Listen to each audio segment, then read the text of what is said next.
Both David Lean's portrayal of T.E. Lawrence and Tony Kaye's portrayal of Derek Vineyard depict the descent and redemption of madness as a result of their community. We can see both figures across their journey, from their exposure to a community at war, with Derek and his skinheads and Lawrence and his Bedouins, their devotion to the community manifesting in their physical appearance, and how their development destroys their sense of self, consumed by the spirit of their group and of the conflict they see themselves facing. Themes present in these films are ones of identity, but also power and conflict. The way in which these films will be compared are costuming, cinematography, and dialogue, in order to compare how these films on a formalist theory basis. This is to be done in order to analyze how changes manifest in one's character, both their physical appearance and the rhetoric they speak, along with how this can be seen in their environment and how they are portrayed. Lawrence of Arabia was released in 1962 and seeks to capture the essence of T.E. Lawrence's memoir, Seven Pillars of Wisdom. Primarily, it seeks to capture the feelings of dissociation and destructions of Lawrence's sense of self that he wrote about, stating, "I had dropped one form and not taken on the other," in reference to the feeling of growing further and further from his British self and compatriots as he is consumed by the raw, wild desert and the revolting Arabs who inhabit it. Because of this capturing of the essence of war, Lawrence's story became one of all. Film critic Vivian Kinross put it, "This romantic characterization of Lawrence and his story has been understood alongside the contradictions of the vulnerable psyche. The fragile psyche is something often captivating at the end of a war, culturally. Beginning as a play after World War I, the destruction of World War II across Britain and the post-war loss of British identity recaptured the intrigue of how conflict and community shapes one identity, which can be seen in Lawrence of Arabia. On the other hand, American History X was produced to capture a moment in culture, the rise of white supremacy groups and racial tensions within the United States. Derek Vineyard is a fictional character, and his descent and loss of identity is meant to be representative of a larger social movement and the impact this has on certain individuals. The ripple effect of gentrification and gang violence manifesting itself in individuals, how their sense of community is affected, and how a deep anger and resentment plants itself within them, and how it can be solved. As a writer for Vice put it, Tony Kaye's 1998 film American History X gave us one of the first nuanced understandings of how the seeds of white supremacy are planted, which is why, 20 years after its release, it continues to resonate. Both films see a distinct progression in the costuming of the main character, and this progression reflects their journey and psyche as the film progresses. The first time we see Lawrence is in a standard British Army uniform. The uniform is a significant symbol for the progression of Lawrence. His initial stint with the uniform represents his British identity. He is intrigued by the spirit of the desert, yet disconnected from it and those around him. It is only when we see him take on the dress of the Arabs that he properly places himself and associates with that community. He begins to change as an individual. He takes more risks, consumed by the hunger for conquest and victory for the Arabs. He transforms, believing himself to be invincible. Most notably, his belief that he could blend in and pose as an Arab, despite being a blue-eyed, blonde-haired Englishman, reveals his state of being so far entrenched in the struggle for the community of the Arabs, his identity has become entirely a part of this community.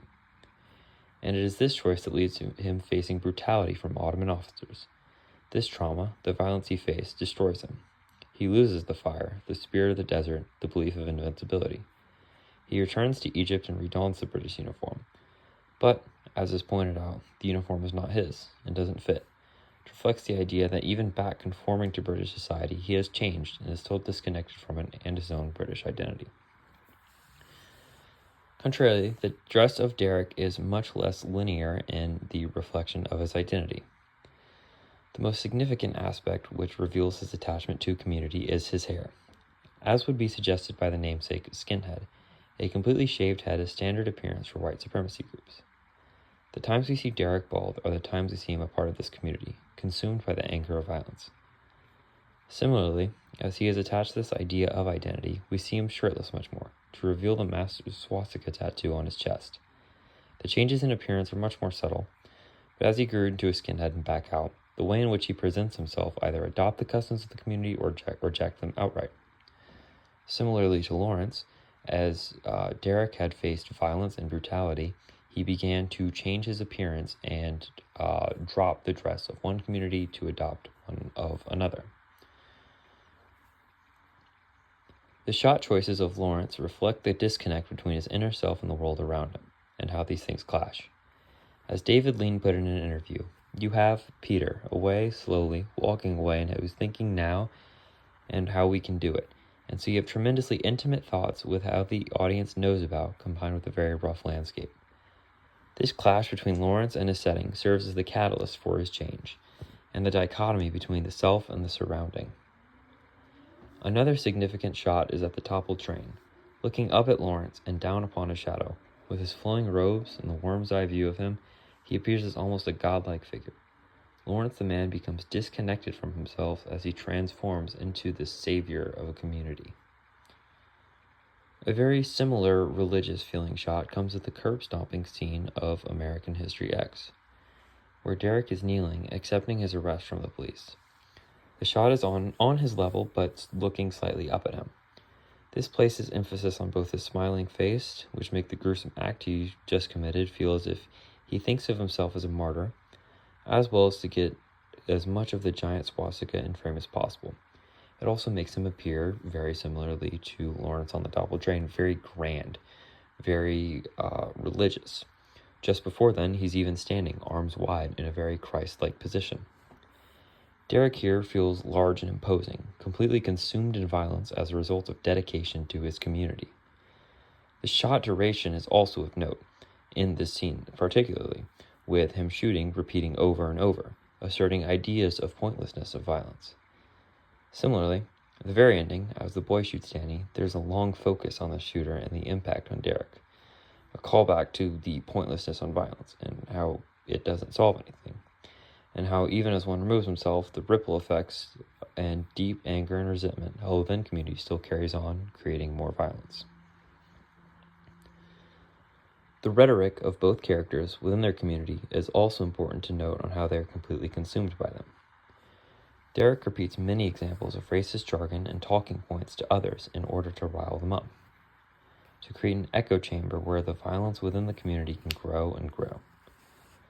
Take the example of his America is Going Broke speech, an anti-immigrant speech very relevant to the state of politics and racial discourse today. Derek speaks this jargon in order to fit in with the group, to repeat and boast of their ideals, to feel as if they were accomplishing something for themselves. And in doing so, he loses an aspect of himself to repeat groupthink. It is when he is speaking with his fellow black inmates when he is in prison that he refers to Mr. Sweeney with the N-word. Even though he is in a quote-unquote community with his fellow inmates as he is in jail, he is still drawing racial lines because of the resentment for his father's death still within him. On the other hand, as an outsider to the Arab community, Lawrence harbors a deep respect for the people and wishes to integrate himself into a community. He speaks of great crossings of deserts, of conquest for the Arabs, of the indomitable human spirit. Quote-unquote, the trick is not minding that it hurts, is his message. However, as Amir Faisal states, Lawrence is only almost an Arab, and the outgrouping of him is what works to his detriment. The Ottoman general even referenced his white skin, a reference which destroyed Lawrence's sense of identity as an Arab, a sense that led him to go undercover, a sense that led him to conquer Aqaba. Pointing out his white skin outgrouped Lawrence and destroyed his identity as an Arab, placing him back with the British, where his ambition, the spirit of the desert inside of him, was killed. He would be forever changed after this point, not truly British as suggested by his uniform, but as suggested by Faisal, not truly an Arab. The man Lawrence was broken. However, across both of these films, both characters seek to repeat the jargon and spirit of the groups that they wish to integrate themselves with in order to integrate themselves into the group. So in conclusion, both Lawrence of Arabia and American History X seek to unravel how violence impacts a community and how one's involvement in a community can destroy their sense of identity.